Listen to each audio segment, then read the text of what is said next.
नवी मुंबईच्या एपीएमसी बाजारात कोकणातील पहिला आंबा दाखल झाला आहे। कोकणातील देवगड येथून केशर आंब्याची पेटी एपीएमसी मार्केटमध्ये दाखल झाली आहे। कोकणातील आंबा हंगामाचा विचार केला तर गेल्या वर्षी शेतकऱ्यांना 90 दिवसाचा हंगाम मिळाला होता, मात्र यंदा पावसामुळे 60 दिवसाचाच हंगाम मिळणार आहे। दरवर्षी फेब्रुवारीमध्ये सुरू होणारा आंब्याचा हंगाम यावर्षी मार्चमध्ये सुरू होणार असल्याचे व्यापाऱ्यांनी सांगितले आहे। येणाऱ्या 8-10 दिवसात आंब्याचा अजून पेट्या दाखल होतील।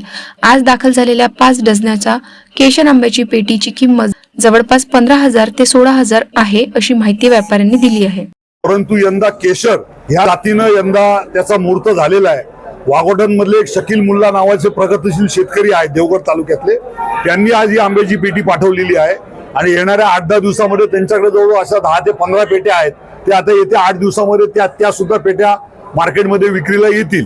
आणि यंदा जर हंगामाचा जर आपण विचार केला यंदा कोकणातल्या हंगामाचा, तर गेल्या वर्षी जवळजवळ 90 दिवस शेतकऱ्यांना हंगाम मिळाला होता, परंतु यंदा तो 60 दिवसाचा हंगाम मिळणार आहे।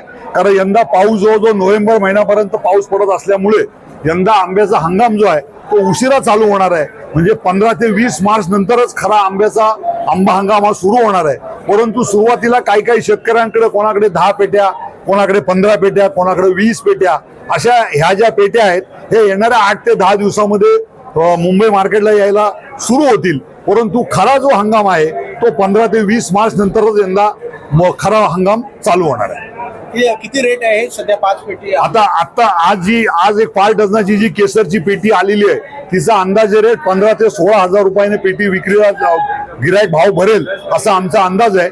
आणि मग जो काय भाव नक्की होईल तो आम्ही शेतकऱ्यांना लगेच त्वरित कळवून टाकू।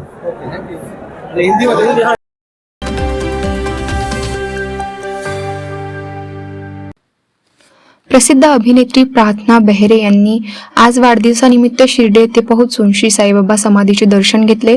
दर्शनानंतर श्री साईबाबा संस्थानच्या वतीने अध्यक्ष तथा प्रधान जिल्हा न्यायाधीश श्रीमती अंजू शेंडे यांनी त्यांचा सत्कार केला।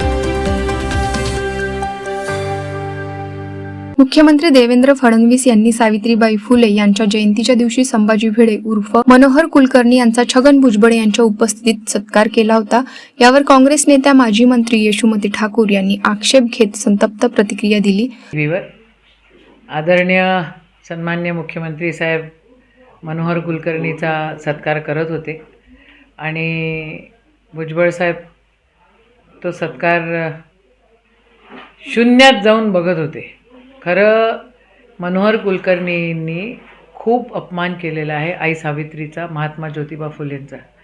आणि 3 जानेवारीला माईंची जयंती असते, त्या जयंतीच्या दिवशी मुख्यमंत्री अशा व्यक्तीचा सत्कार करतात ज्यानं अपमान केलेला आहे वेळोवेळी, आणि ते आदरणीय भुजबळ साहेब सहन करतात। हे आम्हाला सहन न होणारी गोष्ट आहे।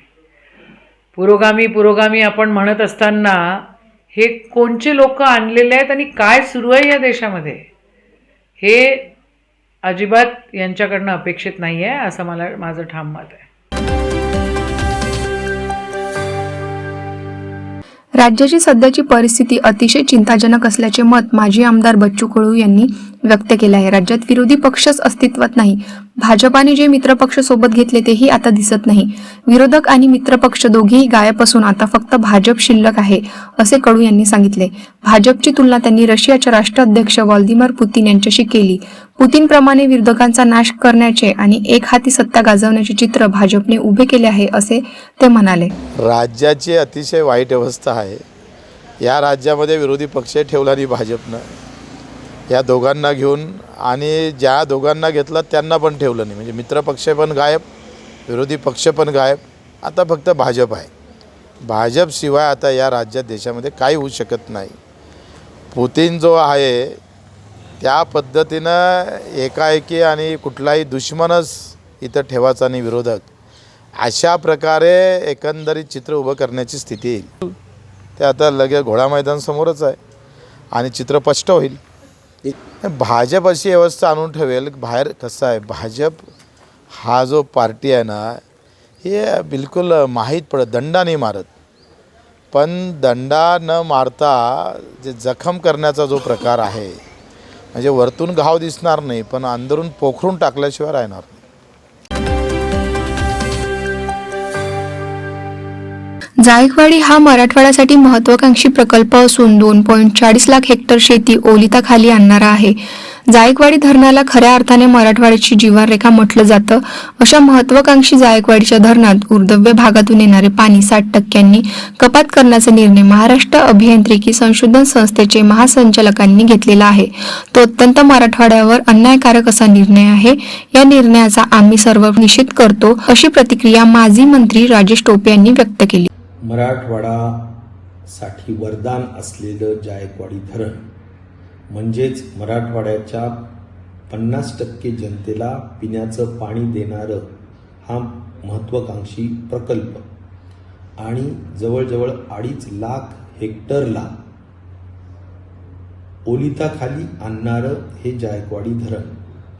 या धरणाला खऱ्या अर्थाने मराठवाड्याची जीवनरेखा म्हटलं जातं. अशा या धरणाचं महत्त्व मराठवाड्यासाठी असताना आज जायकवाडीच्या धरणात ऊर्ध्व भागातून येणारं पाणी 7% जो कपात करण्याचा निर्णय मेरी म्हणजे महाराष्ट्र अभियांत्रिकी जी संस्था आहे त्या संस्थाच्या महासंचालकांनी घेतलेला आहे. तो अत्यंत मराठवाड्यावर अन्यायकारक असा निर्णय आहे आणि त्यामुळे या निर्णयाचा तर आम्ही सर्वप्रथम निषेध व्यक्त करतो.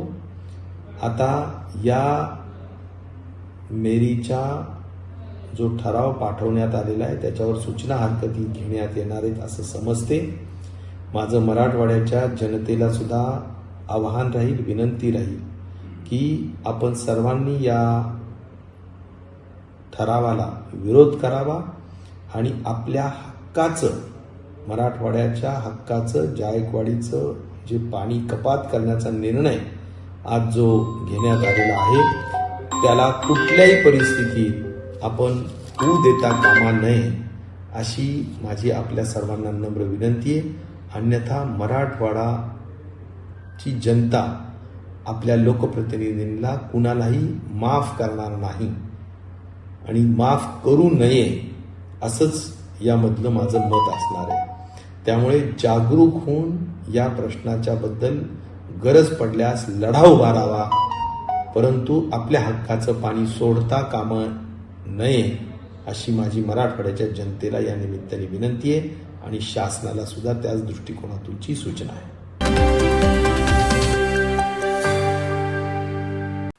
परभणी दंगलीत न्यायालयीन कोठडीत मरण पावलेल्या सोमनाथ सूर्यवंशीचे कुटुंबियांनी वंचित बहुजन आघाडीचे नेते प्रकाश आंबेडकर यांची अकोल्यातील कृषीनगर भागातल्या यशवंत भवन या निवासस्थानी भेट घेतली.